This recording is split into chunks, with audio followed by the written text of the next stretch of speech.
Assalamualaikum warahmatullahi wabarakatuh. Perkenalkan, nama saya Muhammad Rizwan. Saya dari DA1 2018 STI Cibogor. Di sini saya akan sedikit membahas tentang GCG Good. Di sini saya akan membahas tentang Good Corporate Governance atau tata kelola perusahaan yang baik. Adalah unsur utama yang dipertimbangkan oleh para investor saat ia memilih sekian banyak perusahaan untuk berinvestasi. Hal ini karena sebuah perusahaan yang memiliki tata kelola perusahaan yang baik dipimpin oleh para eksekutif yang jujur dan berpengalaman dan memiliki kemampuan organisasi yang mumpuni, sehingga menumbuhkan keyakinan di hati para investor untuk memilih perusahaan tersebut sebagai tempat menanamkan uangnya, sehingga mereka pasti akan memilih perusahaan-perusahaan yang sudah menggunakan sistem GCG ini. Jadi apabila mungkin dia akan menerapkan investor kepada perusahaan-perusahaan yang belum menanamkan GCG, dia akan ragu. Tetapi kalau perusahaan yang sudah menanamkan GCG, pasti dia tidak ragu lagi, tidak diragukan lagi. Adapun maksud dari sistem GCG ini yaitu memberikan perlindungan efektif kepada para pemegang saham dan kepada pihak kreditor, sehingga mereka bisa meyakini dirinya akan perolehan kembali investasinya dengan wajar dan bernilai tinggi, sehingga tidak ada yang dirugikan di perusahaan ini ataupun dari si penanam saham ini. Oleh karena itu, sistem tersebut harus juga membantu menciptakan lingkungan yang kondusif terhadap pertumbuhan sektor usaha yang efisien dan berkesinambungan. Adapun tujuan dari GCG yang pertama yaitu untuk dapat mengembangkan dan meningkatkan nilai perusahaan. Yang kedua, untuk dapat mengolah sumber daya dan risiko secara lebih efektif dan efisien.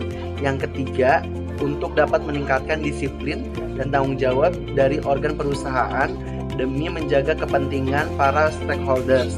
Yang keempat, untuk meningkatkan kontribusi perusahaan, khususnya perusahaan-perusahaan pemerintah terhadap perekonomian nasional. Yang kelima, meningkatkan investasi nasional. Yang keenam, mensukseskan program privatisasi perusahaan-perusahaan pemerintah.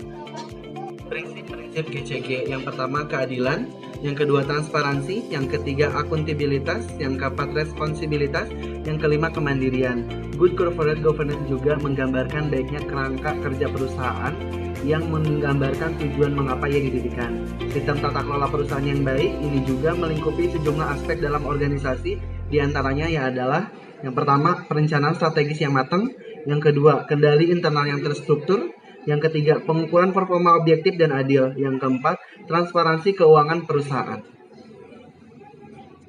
Keuntungan dari Good Corporate Governance secara umumnya yaitu yang pertama, mendorong tercapainya kesinambungan perusahaan melalui pengelolaan yang didasarkan pada 5 asas GCG.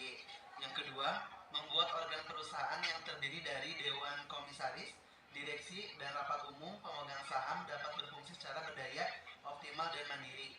Yang ketiga, mempertinggi nilai moral di dalam perusahaan karena dapat mendorong pemegang saham, anggota dewan komisaris, dan anggota direksi agar dalam membuat keputusan dan menjalankan tingkatannya karena terdapat kewajiban untuk patuh terhadap peraturan perundang-undangan. Yang keempat, menumbuhkan dan mendorong munculnya kesadaran dan tanggung jawab sosial perusahaan terhadap masyarakat. Yang kelima, mendorong upaya menjaga kelestarian lingkungan terutama di sekitar lokasi operasional perusahaan, termasuk upaya dalam menumbuhkan masyarakat sekitar lokasi.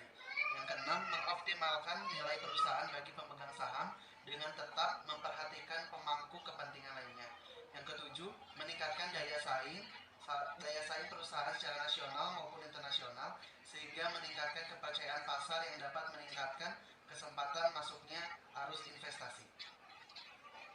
Disimpulkan bahwa sistem GCG ini sebenarnya bisa digunakan oleh semua perusahaan. Hanya saja balik lagi ke perusahaan masing-masing apakah mau menjalankannya atau tidak. Di Indonesia ini kebanyakan belum menggunakan sistem GCG karena sistem GCG ini banyak digunakan oleh perusahaan-perusahaan yang sudah bertaraf internasional. Sama halnya dengan perusahaan yang saya bekerja di sini belum menggunakan sistem GCG. Ya, teman-teman, sekian penjelasan sedikit dari saya. Kurang lebihnya mohon maaf. Wassalamualaikum warahmatullahi wabarakatuh.